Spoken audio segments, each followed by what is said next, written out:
Halo, perkenalkan saya Gideon Emmanuel dari Geologi 2019. Pada saat ini saya akan menjelaskan tentang praktikum yang sudah dilakukan sebelumnya, yaitu untuk mencari nama sesar dari diagram Rickert. Baik, langsung saja kita masuk ke materinya. Soal nomor 1, yaitu diketahui soalnya yaitu North 170 East dengan Deep 54 dan dengan Pitch 63 North, dan dia memiliki sesar naik. Baiklah, langsung saja ini sudah saya gambarkan lingkarannya. Yang pertama kita cari itu adalah strike-nya, daerah strike bisa kita lihat di sini.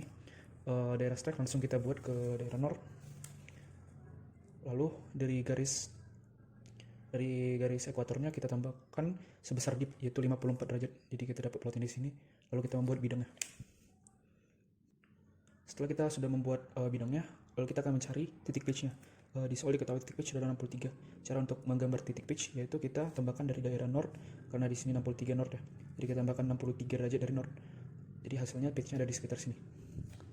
Setelah kita mendapatkan titik pitchnya, langkah selanjutnya itu kita mencari sigma 2 nya, yaitu dengan menambahkan 90 derajat dari titik pitch, sehingga kita mendapatkan sigma 2 nya berada di sini. Lalu setelah kita mendapatkan sigma 2 kita buat ke garis ekuator seperti ini. Lalu kita tambahkan 90 derajat dari sigma 2 nya, 90 derajat, sehingga nanti akan ada di sini. Lalu kita akan membuat bidang dari sigma 2 nya.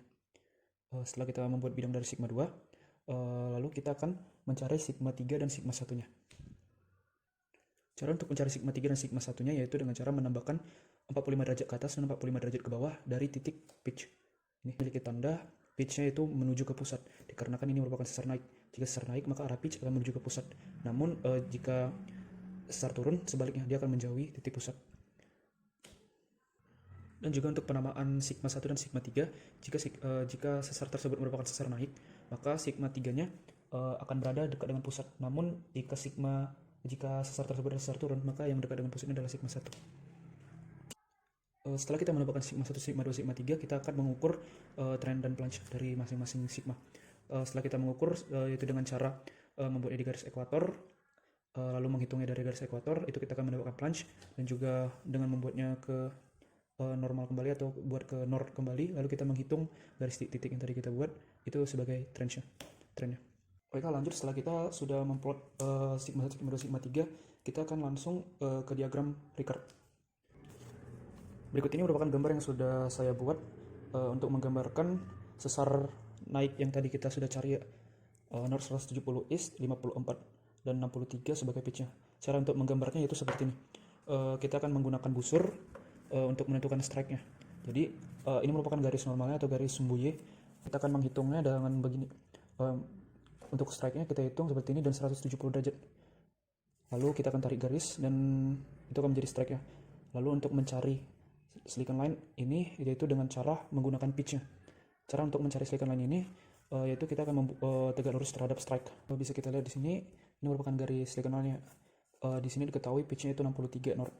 Lalu bisa kita buat di sini 63 derajat. Nah, dia itu sesuai dengan sudut 63 derajat. Lalu kita tentukan footwall dan hanging wall. Lalu melalui diagram Rickert bisa kita nilai dari titik pitch dan titik dipnya, bisa kita nilai bahwa ini merupakan nomor 6 atau right reverse slip fault. Lalu kita akan lanjut ke soal selanjutnya, yaitu sesar dextral atau sesar datar atau sesar menganan. Oke, ini merupakan plotting selanjutnya yang sudah saya gambarkan, yaitu sesar dextral dengan strike-nya itu 210, dip-nya itu 33 dan memiliki pitch-nya itu 21 shot. Cara menghitungnya sama seperti tadi ya, dari sesar naik tadi kita plot strike and dip-nya kembali. Setelah kita plot strike and dip-nya, pembeda dari sesar naik dan sesar dextral di penggambaran stereonet yaitu dari arah dari pergerakan sesarnya. Dapat kita lihat ini memiliki panah satu ke atas dan satu ke bawah. Ini memiliki arti bahwa sesar ini menganan, dan juga menjadi pembedanya yaitu cara penentuan sigma dari stereonet ini. Cara untuk menentukannya yaitu sama seperti tadi. Jadi kita akan mengukur strike-nya terlebih dahulu ya. Cara itu seperti ini. Bidang ini memiliki strike yaitu 210.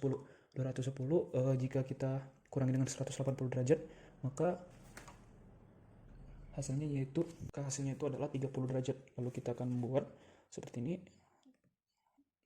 Lalu kita akan mencari strike-nya itu dengan memplot 30 derajat dari titik ini. Nah, 30 derajat, lalu kita buat garisnya. Setelah itu dip-nya yaitu untuk daerah sini, untuk daerah kemiringannya Itu dengan cara ini diketahui di soal yaitu 33. 33 lalu kita buat seperti ini terhadap garis lurusnya atau bidang garis X-nya. Lalu kita akan mencari dip-nya itu dengan cara di ujung sini kita hitung 33 derajat. Nah, ini 33 derajat maka dapat garisnya seperti ini. Lalu untuk peraraan garis silikon lainnya yaitu dengan pitch-nya. Kita bisa melihat pitch-nya ada 21 derajat. Lalu kita hitung cara seperti ini. 1 titik. Setelah itu 21 derajat. Jadi kita buat arahnya seperti ini. Nah, dari pitch dan dari dip yang kita dapat dari soal, maka dapat kita simpulkan dari diagram Ricard merupakan nomor 10 atau right normal slip fault.